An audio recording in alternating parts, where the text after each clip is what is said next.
Dance Nation 90s. What music is that? It's the Pride music. Alexa choice. That sounds like the Taco Tuesday night. Good morning, everyone. Good morning, Mommy Ruth. I'm back. I'm here to give y'all trouble now. It is so good to see you. How are you feeling? I'm feeling much better. I'm feeling way much better. Just a lot of weakness, but I'm good. Well, it's good to see you again. And welcome everyone to Coffee and Pandusi. I'm Christian Cano with all of our hosts and our guests. Today is Wednesday, June 17th.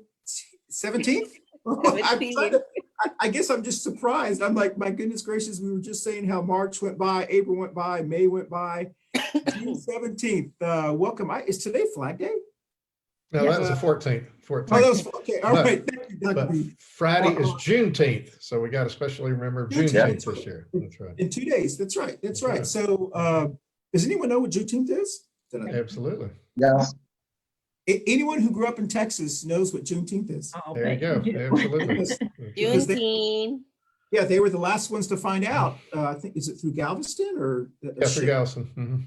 Yeah. Anyway, so trivia today.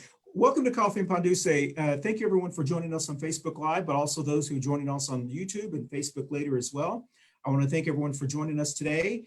We have a wonderful panel today with our guest, and Dr. B is back with us after a couple of days of, looks like you got a haircut. Oh heavens, no. But my in-house hair consultant, my wife, very carefully applied products. That's one of the first times I've ever had products. At the end of the show, if you want, I'll show you what it looks like in the morning. It's a scary, it's a frightening thing. No haircut. No haircut. It looks very good. So well, thank you. Don't look at the back. That's fine. Dr. B. Yes, so today our topic is, did we forget that COVID-19 is still a global pandemic? Our host show is dedicated to COVID-19 for many reasons. And so let's go around the virtual table, introduce yourself and introduce your button if you have one, so I can share us on the other computer. So let's start. I'll start. My standard button is Medicare for All. My button maybe of the year or to the rest of the time is Black Lives Matter, as I think we're all becoming very aware. Well, I'm George Bohmfalk. I'm a retired physician, not a specialist in infectious disease, but here to answer any questions that I think any physician should be able to answer about the pandemic. Next. Hello. All right. Good morning, everyone. My name is Ruth Perez. I'm a community advocate. I'm glad to be back here as a host, co-host of Coffee and Pan Dulce. Like everybody knows, I'm against free killing, just shooting people. I want the gun sense reform bill, and I'm also very, very pro Medicare for all. We need Medicare for all, especially in my conditions right now. I wish I would have the best insurance or best medical, but I don't. And joining our Dr. B, this will be a good, we need to do our buttons. Right now it's just a piece of paper, but we need to carry that very close to our heart.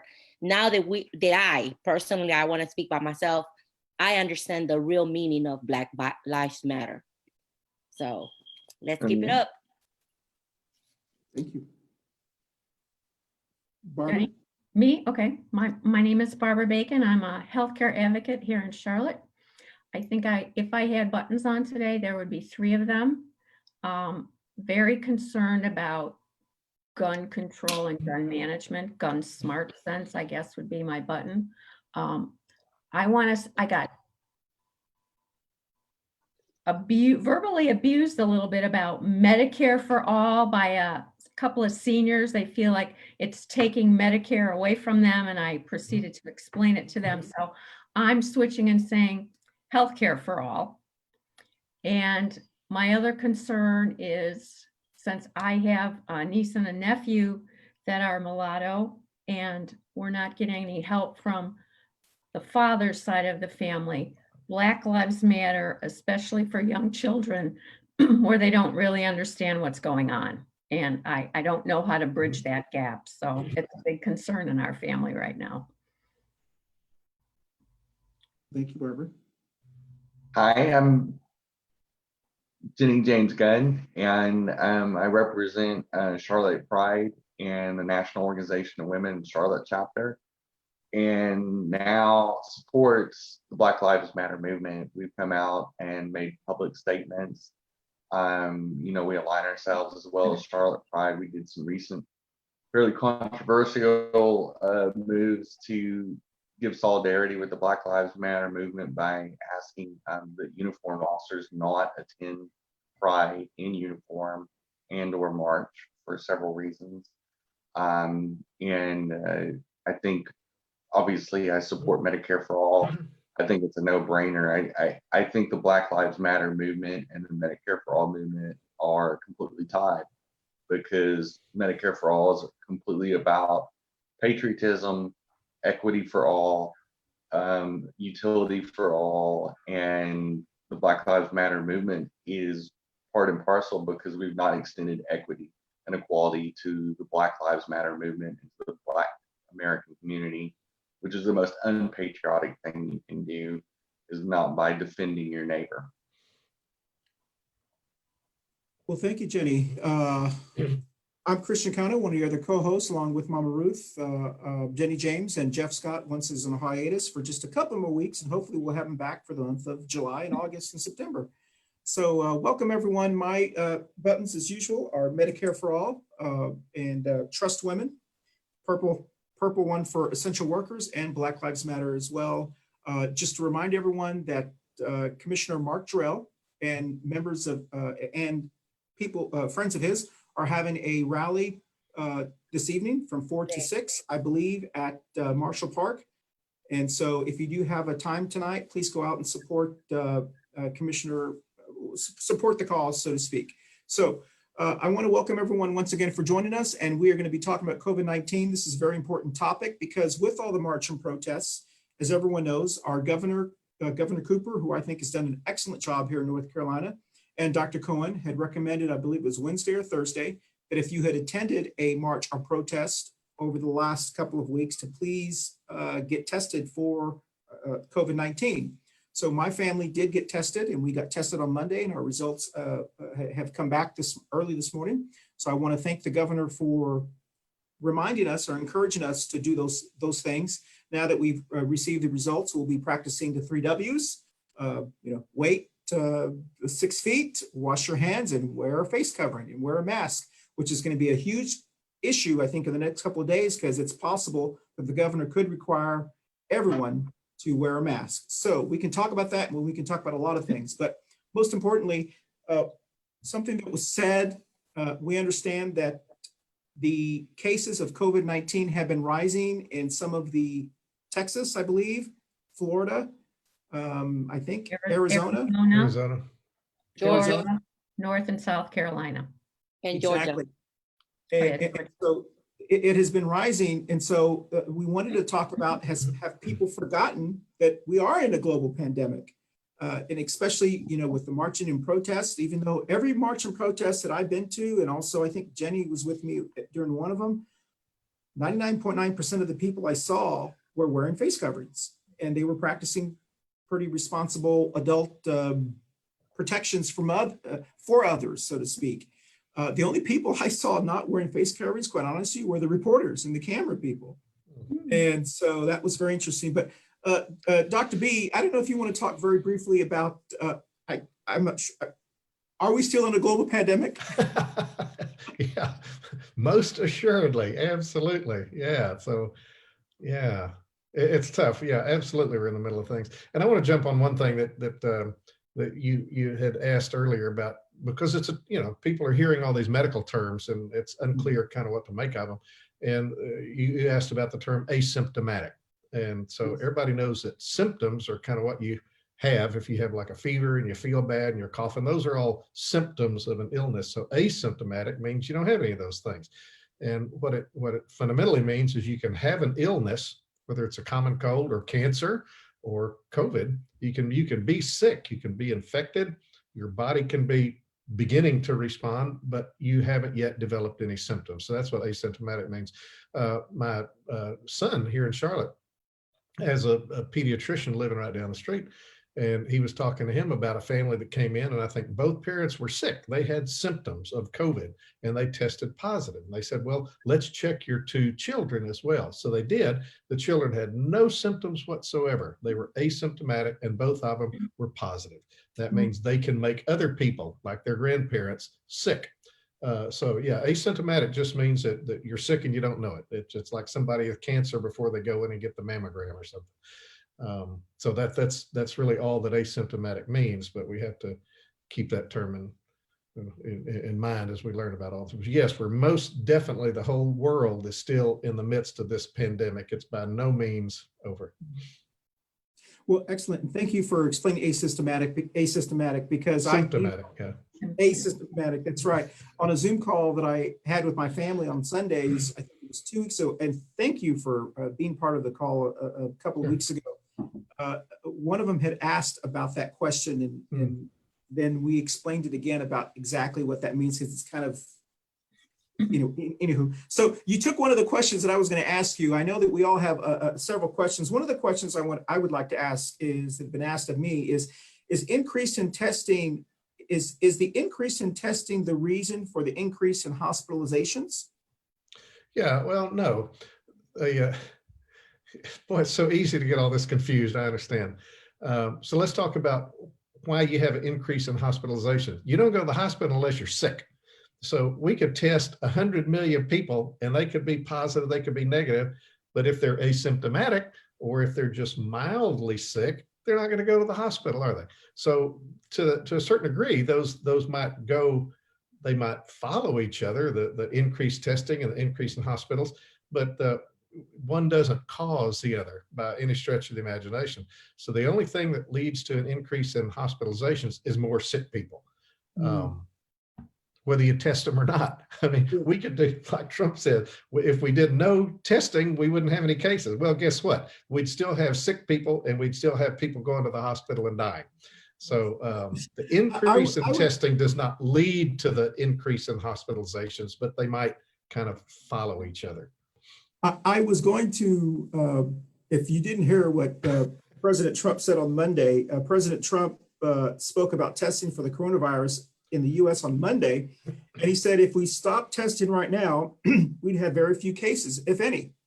So that's the reason I asked that question. Yeah, because I think people are, that was one of the questions. Does anyone else have a question? So before I don't want to monopolize the show today. I have a statement. Yes. I watched something on social media and it's about municipalities. They're testing sewage for COVID antibodies just to see. It's been a good indicator to see when a higher viral load of antibodies or the COVID, I'm probably not saying it right, but the COVID is being detected in the sewage. And when they see it spike or the density spike, it's a good early warning sign that that community is going to see a large amount of cases.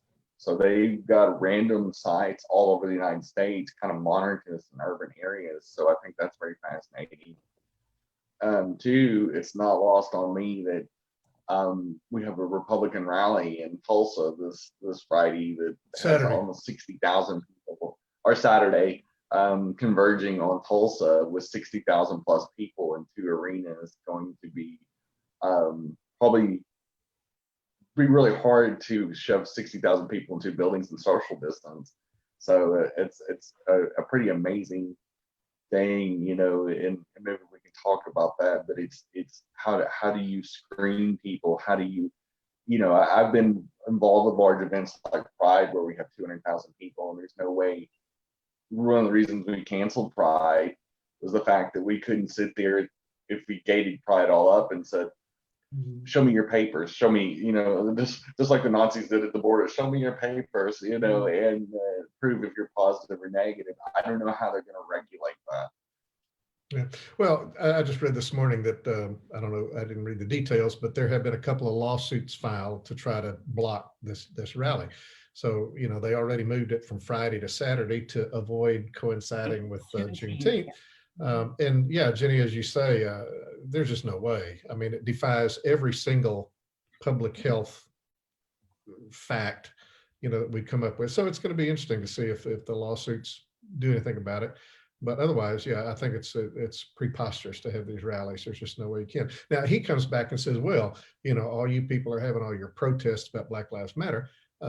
That's true. The differences are that, as Christian said, a whole lot of those are observing the guidelines. They're wearing masks and largely staying a few feet apart, which you can't do crammed into an arena. And the other thing is they're being held outdoors. Now, I heard another thing that somebody's talking about moving the Saturday Trump rally out north. Okay, so that'd be a step in the right direction. Yeah. So we'll, as Trump likes to say, we'll see what happens. But it's not a done deal yet. Barbara Bacon, do you have anything to add? Well, maybe Dr. B could walk us through the clarification. The vice president put out a statement saying that the only reason the numbers are going up is because of testing. That's not true. Yeah. And I've answered questions for my neighbor on this, and maybe Dr. B could share the process of that's what he said is wrong and why is it wrong? Yeah, again, confusion over things like statistics and numbers, which can get very confusing very, very quickly.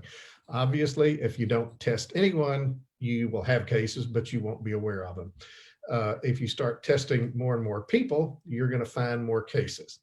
The critical thing is to look at, let's say last month, let's say you tested 100,000 people and 5% of them were positive. That means that you had I can't remember the exact scientific term, but you had a 5% incidence or something among the ones that you tested. Well, let's say you test this month and you test 100,000 people and 10% of them are positive.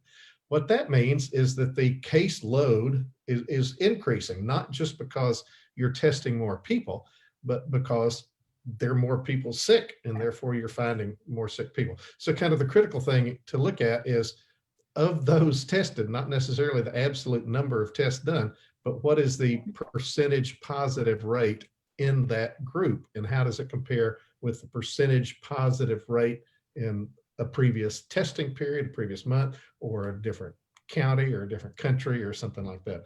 So, that's one of those things where sometimes you can draw wrong conclusions by just looking at one set of numbers and not kind of looking at what does this really kind of mean. So it gets complicated. That's like my household. We got tested, but then we knew the whole entire family was going to get sick if we all lived together. Now, 5 out of 8 got tested, but then the other 3 started with the symptoms. They didn't go test, but we knew they had to quarantine themselves as well because it was the same thing going on. So that's not in their records, but we have extra family members that are being sick. Yeah, that's the other problem. A lot of people have mild cases, and so they obviously have it, or they have it, and they don't get tested. So we're never going to have a perfect picture here. Now, my question that and you probably won't have the answer, Dr. B, and I understand, but I'm trying to find out how or where have we heard anything about getting tested for antibodies? For like if people have already had, like I posted last night a concern about how people are walking around with being asymptomatic. And a lot of, I was inspecting all that response, and a lot of them, they gave me all the descriptions, what they felt, but they thought it was just something that they ate and they could continue. So how would I know, or how can we get tested to have those kind of people that already went through the COVID without knowing that they had it. Yeah, that's, man, I know. I don't know the answer. Obviously, as we've discussed before, there's two tests. One is, do you actually have the virus in your nose and mouth and blood? Do you have it right now today? Yes or no? And the next question is, have you already had it and have you developed antibodies? And one of them is, the first one is a swab up your nose. That's for the presence of the virus, active virus. And the other is a blood test to see if your blood is producing antibodies to it. I'm not up to date on, can you go get an antibody test right now? But obviously, if you get an antibody test, just like you can get an antibody test today, and it'll show, yeah, you got antibodies to polio, mumps, measles, all these things. You can get a test that says whether or not you have antibodies to the COVID. And if you do, remember that the hooker is, we don't know, number one, will those antibodies keep you from getting sick again? And if so, for how long? And we don't know how long those antibodies are going to kind of stick around. Just because if you don't know, you don't know. That's where we are. That's a great question, Melissa. I think that's what everyone is thinking is, I'll just get an antibody test, or something like that. And I think I've spoken with my primary care physician about the antibody test, and she recommended at this time for me not to get it because she said that it was not as accurate as they would like it to be. That's and true. So I don't know if there's going to be a public declaration at one time. We haven't heard from Dr. Fauci, and I don't know if you guys have heard. I haven't heard from him like in weeks. What happened to him? Well, I saw just this morning somebody asked him, would he himself, not being political, but just from a health standpoint, would he go to the Trump rally? And he said, of course not. So he's around, but they evidently haven't done any of these public announcements of the task force, and we all know why. But anyway, so he's still around. Well, that was one of the concerns that I've had is I've seen over the weekend. I haven't seen him, and I haven't seen the other doctor that's in charge of the task force, I believe. Dr. I haven't seen them.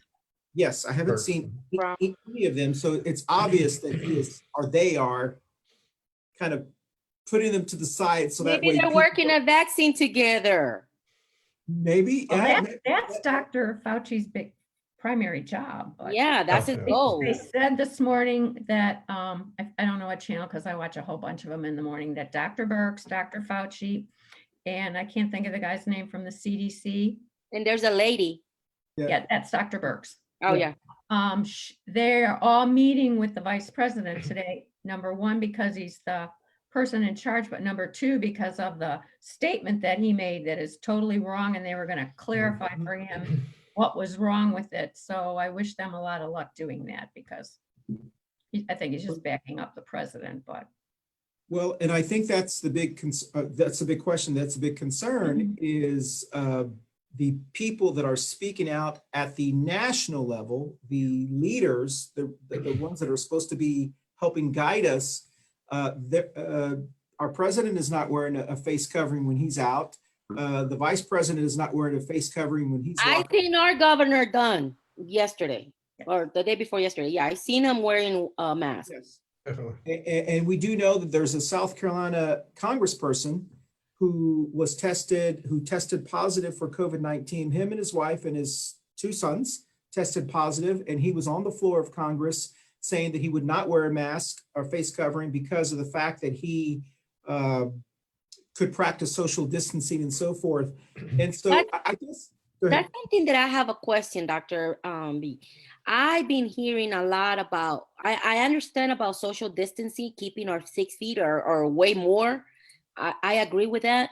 But I've seen a lot of research and a lot of negative parts of wearing a mask, that it can actually harm yourself by covering, because something about the carbon monoxide or oxygen. I mean, it keeps on saying, and then it says that we can get allergy reactions.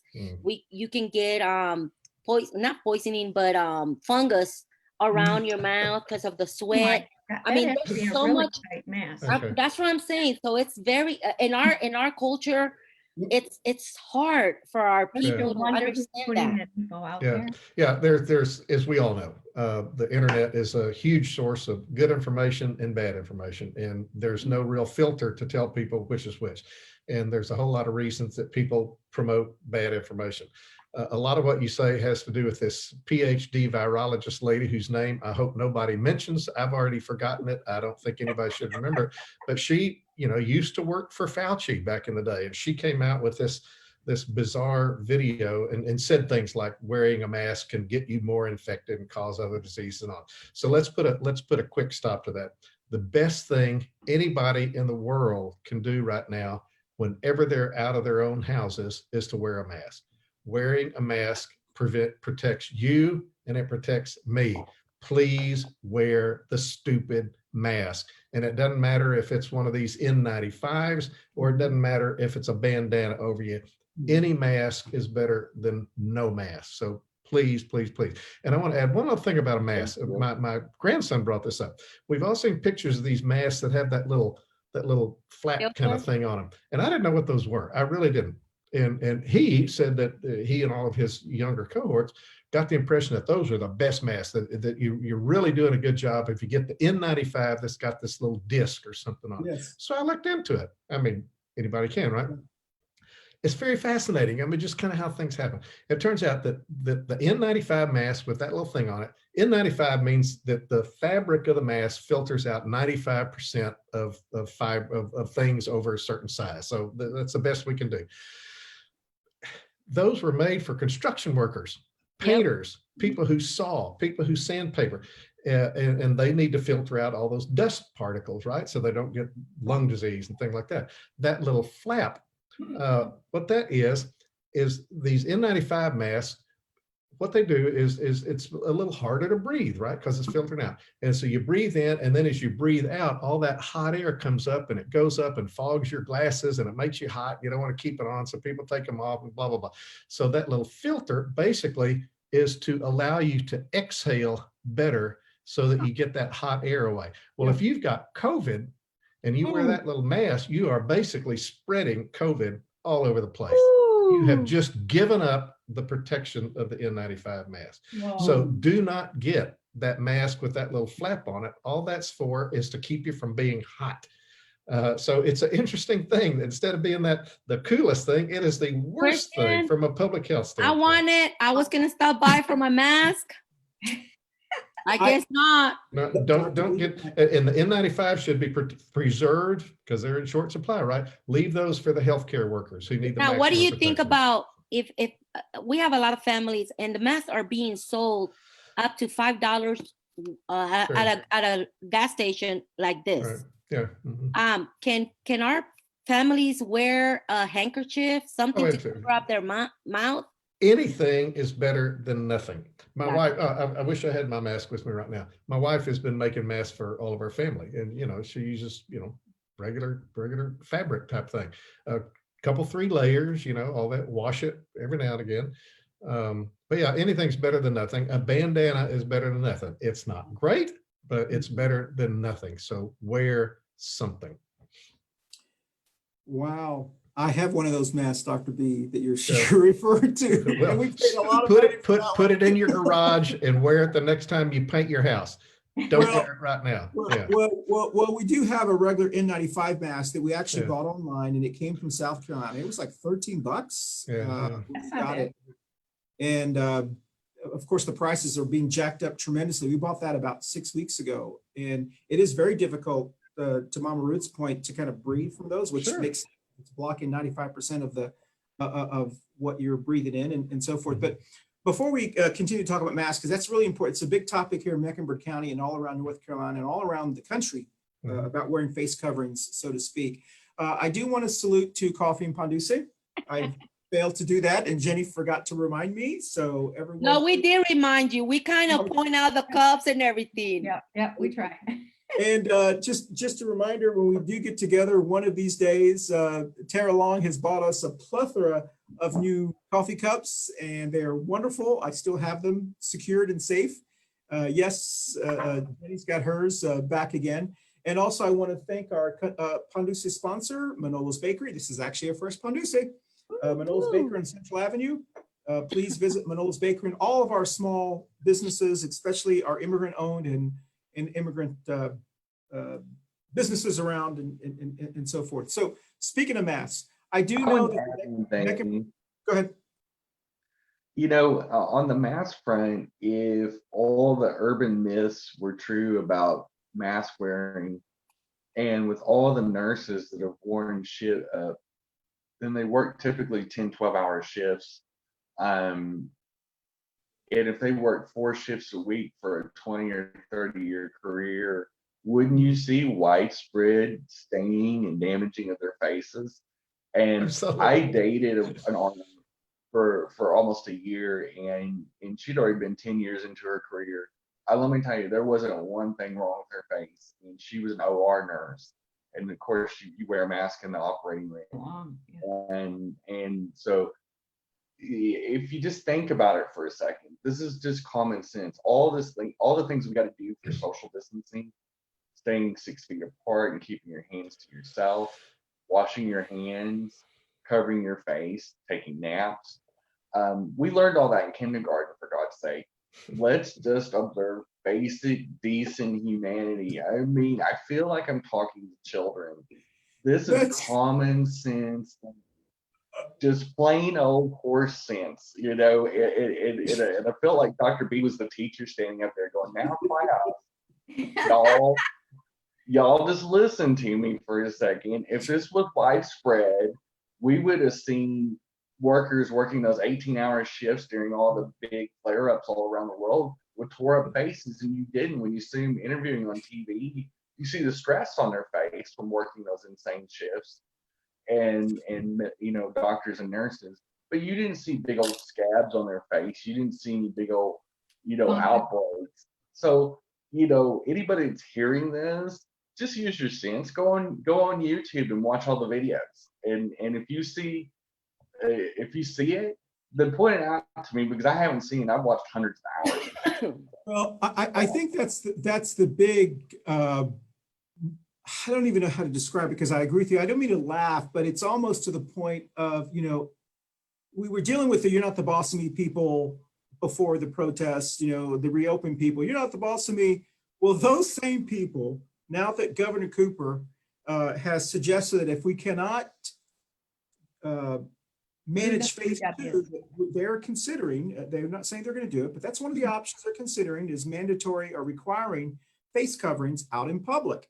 And of course, immediately the "you're not the boss of me" people burnt their masks on social media in protest. And the leaders of "you're not the boss of me," you know, did this. And I'm thinking to myself, I'm like, I just don't, as a Democratic libertarian, you know, as a Democrat and as a libertarian, especially coming from Texas, those from Texas, Rebel, naturally libertarians, I understand. Don't tell me what to do when I'm in my house. Don't tell me if I need to wear a helmet, a motorcycle helmet. Don't tell me these. I understand that thinking. This is different, because when you wear a motorcycle helmet and you fracture your head, you don't fracture other people's heads. You only fracture your head. So this is not the same kind of libertarian stance. This is an irresponsible stance to take. And in my view, it's almost, I just to understand rational adults who don't understand that it's not about you, it's about protecting other people. So I don't understand this. I don't want to wear face coverings. It's my right. No, I understand people's rights, but you don't have the right to harm other people in public. And that's the concern. I don't know how we can message that to those individuals. Does anyone have any suggestions? It just needs to be enforced and become like Raleigh did last night. They approved and now it's mandatory. And that was from the city of Raleigh mayor and the whole city council. So we need our leaders to step up. We don't have to wait until Cooper mandates that new law. We need to do ourselves. I've seen a lot of families, not only one or two or husband and wife, the entire family going into stores with no mask. Yep. And it's harming. I mean, I could be mean and say, I could walk up to them and tell them, you know, I have COVID. You're not wearing a mask. Let me cough. Ruth. Well, I mean, it's just like any other regulation, like seat belts, you know, fire suppression systems in restaurants or high-rise Smoking. hotels. Mhm. These are all just common sense things that by interstate commerce laws, we're allowed as a state and as a city and a county to regulate health and human You services. go to a restroom, carry your sanitizer, your alcohol. I mean, you can't just, there's certain things you just can't do. Like, you know, like if you open up a restaurant, you got to go by the health department rules. You know, you got to get approval, you got to get licensure. This Yep. is the same thing. This is something that can be a regulation that can be put on businesses that is within reasonable rules. It's a safety thing. It has nothing to do with civil rights. It's Hey, not. We're well, not oppressing. We're not saying only white people have to wear masks or anything like this. This is a general safety and regulation that falls within OSHA's rules and the Health and Human Services and all that. well, Jenny, It's a Jenny, no-brainer. hey, Jenny, don't forget, Tom Tillis said maybe a year or 2 years ago about, he believed that if you worked in a restaurant, it should be your choice on whether you want to wash your hands or not. Didn't he say? Oh, wow. Ew, really? that? And so apparently Well, I there are. hope it's in a That's restaurant. true. See, I don't see that, and I can't wait till Jeff comes back on the show because I know where Jeff stands on this. But I I don't think he agrees with us, though. No, I don't want to speak for him. I have a feeling we've sat next to him for 2 years. We know we've had these conversations. Yeah. I just don't understand how someone can look you in the eye and rationally tell you that it is my right not. I want to hear that logic. Well, I do agree a lot with him because like I was raising hell Sunday night when I read the news about Atrium allowing visitors to patients, but then it said COVID positives are restricted.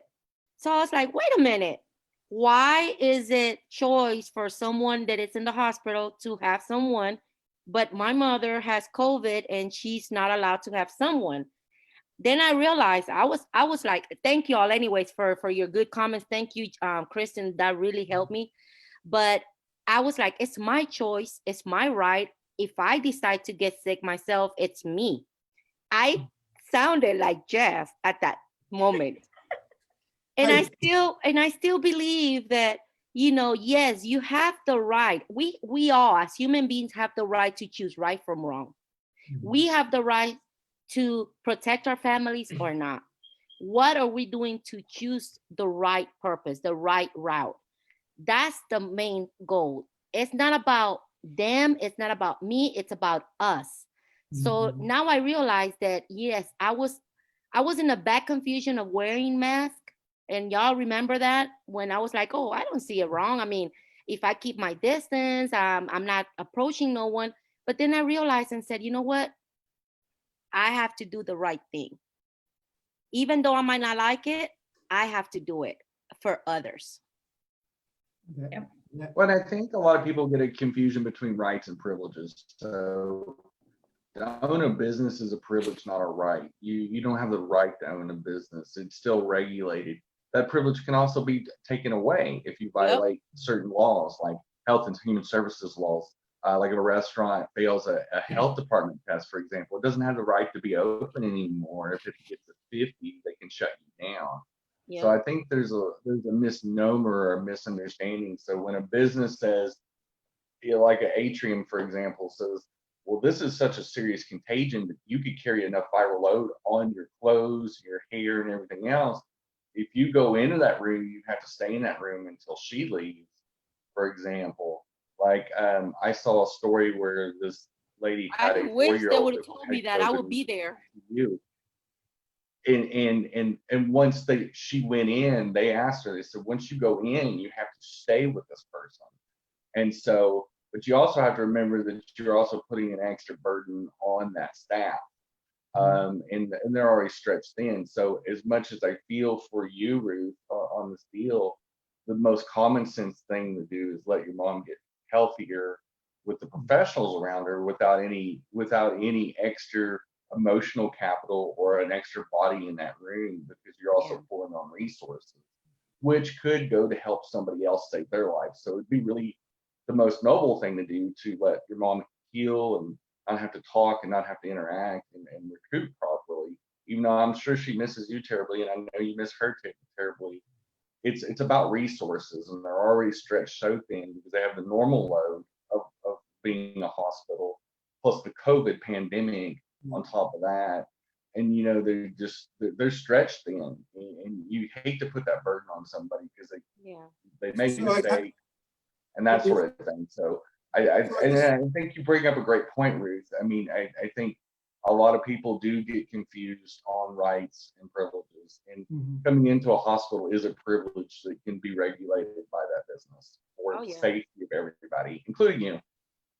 Also, another thing is that we have to be more conscious about speaking out and making sure, if you are carrying COVID, if you've been tested positive, to do a disclaimer and let people know, so they can take that choice as well. Because, you know, it's not right for you to be walking around in the stores, going into places, not feeling sick, not having any symptoms, and getting others that are more weak in a high risk. Ruth, you raised a really good point. Barbara wants to say something, but I want to say something about that too. Barbara, you want to say something? Well, to back up what you said, there's choices or rights and privileges, right? But when it's something like this, where what you do personally, it not only affects yourself, it affects, and the multiplier factor based on your viral load, you could wipe out a whole family and make them sick.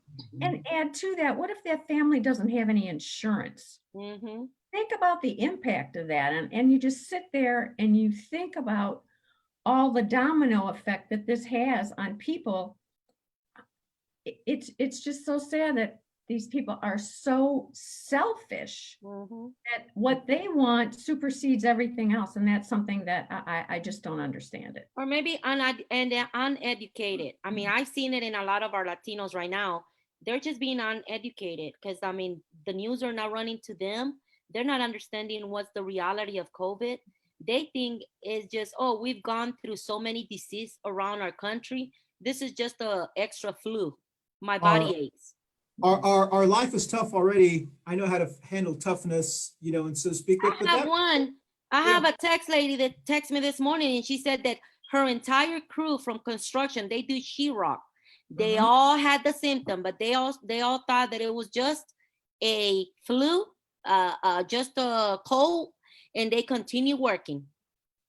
That brings to the point, and we've only got about 11 minutes left. We start just a little bit late, and the question is: should face coverings or masks be required in Mecklenburg County and the state of North Carolina? Yes. Yes. Yes for Barbara. Yes. Yes for Ruth. Yes. Dr. B's on mute. I saw a thumbs up. Yep. People do that. I did that disclaimer this morning. My brother is being held, being out of mental. So if y'all know, I have a sick brother, and he's being released today from Winston-Salem. Mecklenburg has to go and pick him up, and then I have to go and pick him up where he was picked up at. And I did tell his doctor, and I did tell his I guess caseworker, that I was making a disclaimer that my household has been under COVID for the past 3 weeks. That, you know, to let my brother know that if, you know, he has to be wearing a mask, mandatory, if he wants to stay with me. And we don't want no physical contact, no approach. He has to keep his distance if he wants to stay at my house, because I don't want him to get sick, and I don't want him, you know, to blame us for getting him sick. Right. Well, another question is, I know, Ruth, which I didn't know that, but you said that Raleigh passed an ordinance requiring mask face coverings in public.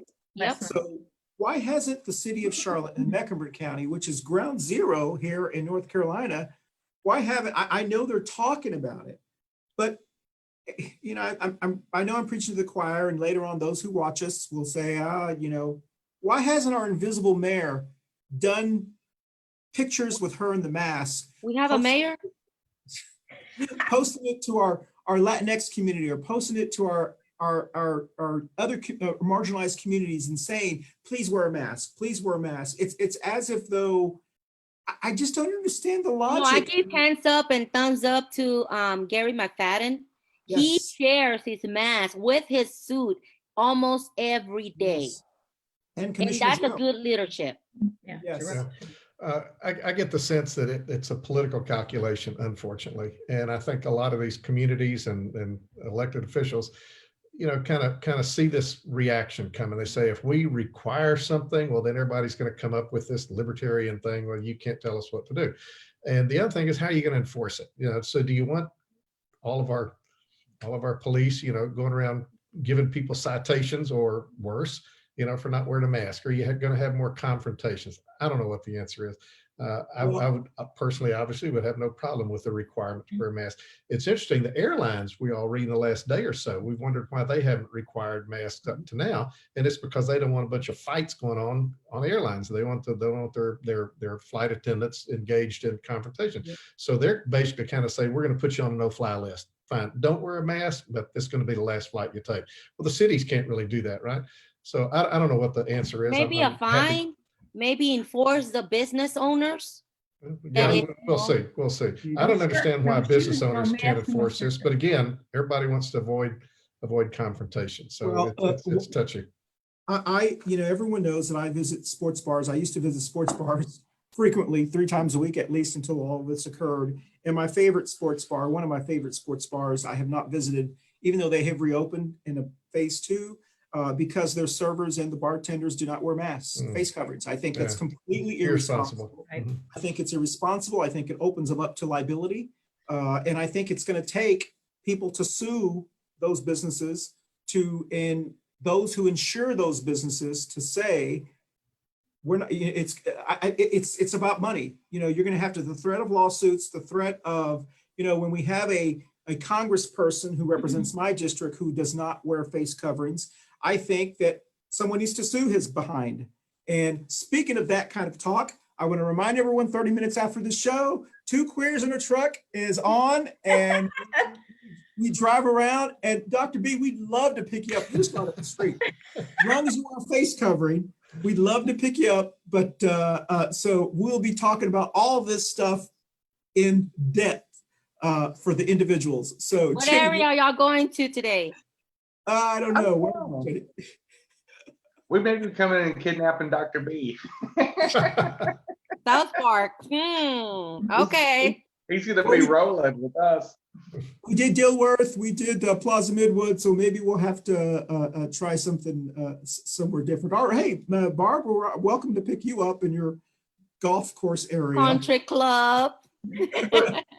What I don't understand is that, Mecklenburg County and the city both have, health departments, and they regulate businesses, and you have a certificate of occupancy.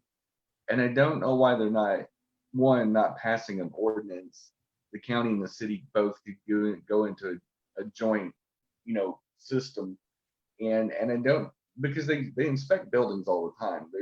There's codes and there's things that you have to do. So it's you could do it through the civil system. I wouldn't want the police to go out and do this.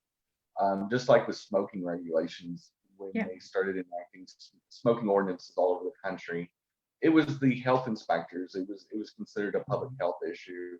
And what they did is that if a restaurant defied it, they just shut them down. They just said, you're in violation of it, so you get shut down a certain amount of days. Same way if you violate liquor law, just the way the Department of Public Relations, it's mixed with city and Mecklenburg, and they could be in charge of that as well, enforcing just the way they do the code enforcement. Yeah, your health department is part of the code enforcement, and it's just a simple regulatory deal. And if all the businesses fall in line, that's where people are going when they're unmasked or masked. Is the reason you're out is that you go to the store or wherever. Yeah. So if you just do the same thing, if an inspector walks in, you let guests in that don't have masks on, or your employees don't have masks on, you shut her down, and you shut them down for 2 or 3 days, and just write up a fine and just say you're shut down until Friday. And I'm sorry to say this, but the majority that I've seen in my area, especially the American Deli off of Independence, it's mostly whites and us Latinos. Yeah. That's Yeah, what I've and- seen. I don't disagree with that at all. I know the Harris Teeter that I go to on South Providence Road.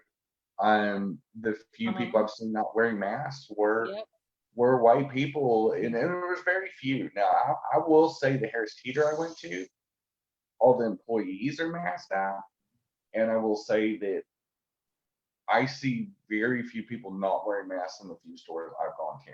Yeah, I agree. I mean, I don't know if we're going to be winding down here, but everywhere I've been, and I don't go out this much.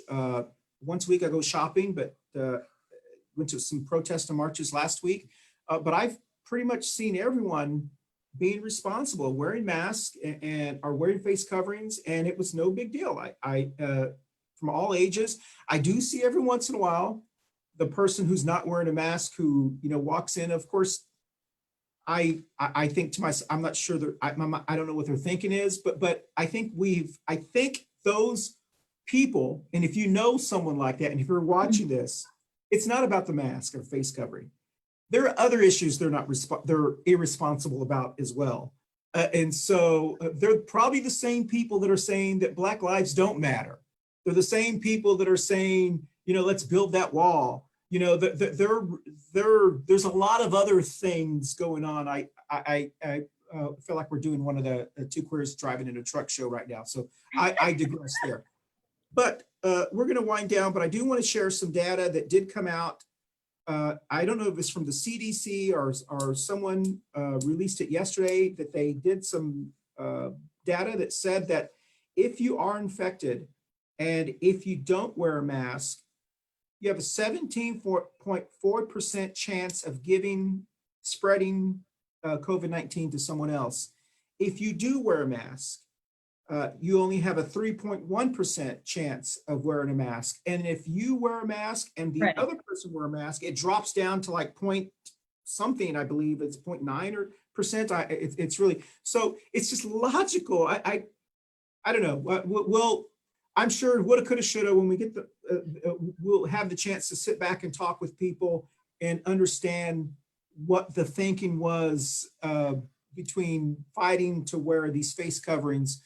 But we are running out of time here. Does anyone else want to add anything before we close down? I want to talk to Dr. B about this. So in a clinical setting, you know, like when you have an operating room, you basically observe the 3 W's. You wash, you scrub up before you go in, you wear a mask, and you limit the amount of people, which is basically social distancing, that are allowed in the OR. Like the family and, you know, 10 of their neighbors aren't allowed in an OR. You know, could you kind of expand on that? I mean, you know, it just seems like it's a common sense thing. You know, why would the medical community do that if it didn't make sense? Yeah. Well, that's kind of drilling it down like microscopically for, you know, all sorts of additional reasons. But yeah, fundamentally, doctors didn't used to wear a mask. In fact, that was a revolution back in the 1910s or something like that. I mean, there's all these famous paintings of these famous doctors, you know, from 100 years ago in the Civil War, you know, doing surgery without any gloves, a mask, and sitting there in their morning coat and things like that. So yeah, it took a little while to dawn on the medical world about how bugs get from you to me. And so obviously the medical world kind of endorsed that because it was so obvious. But there were some people back then that disagreed too. And you talk about being on the wrong side of history. We don't know who those are anymore. So similarly, nobody's going to remember the people from today who are saying you shouldn't wear a mask. So yeah, it's as you say, it's just probably the most clear-cut common sense thing in this whole pandemic is wear the stupid mask, keep your distance, and don't go out any more than you have to. And I mean, lives would be saved. I mean, there's all sorts of information about how many millions of lives have been saved by the flattening of the curve that we've done a pretty good job of. And now everybody's getting bored and they're getting tired. They're worried about the job. So they say, well, you know, I'll go out and do these things. And it's good. This thing's going to be with us for a good long while. We're still going to be talking about this 6 months, a year from now. Well, I can tell you, Dr. B, I know you're a boomer, and I can tell you that your generation and my generation X, we have very short, the logic is, especially in politics as well, that we have very short-term memories. But I can tell you the millennials, they remember stuff for a long time. So those who are not wearing face coverings and those who are, you're not the boss of me kind of individuals, they're going to remember those people on social media. They will be remembered forever. And so I'm just telling you now, 3 years from now, 4 years from now, they're going to be telling those people, remember when you were an idiot? And I'm trying to be polite to family members of mine who are maybe part of that, but I'm going to be polite to them, but I'm going to have that look. Little side eye. That's right. Side eye. So with that said, we've come to the end of our show, and I want to thank everyone for joining us today. And those who are going to be watching us later on, we're going to go around, and if you're looking at your Facebook screen, there is Baby Trump Pinata. Once again, we want to thank Baby Trump Pinata for being so silent and patient with us and listening to us. He's taken all of the information we're talking about and taken to his daddy. He's wearing a Medicare for All banner. Once again, Moms Demand Action. He's also passing out Cynthia Wallace signs, who I saw at the Valentine March. She was on her own. She was out there marching, wearing her face coverings. And I said, Cynthia Wallace for Congress. And she turned around like this, and she saw me. She kind of like laughed. And I want to thank her for doing that. And also let her know that if she does post stuff about wearing face coverings, it's not going to hurt her, because those who support Dan Bishop aren't going to vote for her anyway. Yep. And they're the boss of me people. So from a political standpoint, I don't understand why Mayor Lyles and some other people don't come out and just say, wear face coverings, do this. It's not going to hurt them, because the people who don't agree with that would never vote for them anyway, for whatever reason. And so that calculation makes no logical sense to me. But anyway, with that said, Jenny, tell us who you're going to be, Dr. B, Mama Ruth, and Barbara, and then we'll end the show. So we'll start with Jenny. Well, in about 30 minutes, it'll be two queers in a truck. Tune in on Facebook and just see all the chicanery and fuckery that's going to go on. And Black Lives do matter. I can never say that enough. And tune in on Charlotte Pride for the next couple months. We have weekly different updates and different things going on. And we have some big announcements coming up pretty soon on some new programming. So tune in. I'm going to be locked up here in my apartment, trying to stay away from the bug, letting my hair grow longer, doing what I can for world sanity. Well, I'll be here at home, stuck in my room. I gotta go get some lab work anyways today. Wearing a mask, making sure that I keep everyone else safe. I don't know if y'all saw my post yesterday. I said I don't mind getting sick, getting the virus, but I have to protect myself so others don't get it. And just be here waiting for better news about my mama, and hopefully she'll be released. I'm hoping by the end of this week, if she gets better and everything goes well. So thank y'all for your good thoughts on her. I'm going to be here in my neighborhood taking care of my neighbor. I took her for a root canal last week and they pulled her tooth instead. So she's trying to recover. And so that's what I'm going to be doing. I'm like, ooh, this hurts me thinking about that. Well, make sure she gets medication, drugs. There was a time. Oh, yeah, there's no problem about her drugs. Dr. B may know this, but I remember there was a time where physicians were afraid to give pain medication to people. This is before all the what's going on with opioids and stuff, because they were afraid they were going to get addicted. And then they switched their thinking about error on the side of the pain. Is that correct? Or I don't know. Yeah, Big Pharma had a whole lot to do with that. Okay. The doctors were kind of miseducated for the capitalistic free market profit motive. We still need to do a show about that. My mother been in the hospital for the past week, and I've been getting phone calls from the CVS that her pain medication is already up for pickup. if I will be an opioids addicted, I would go pick up her pills and start giving them up.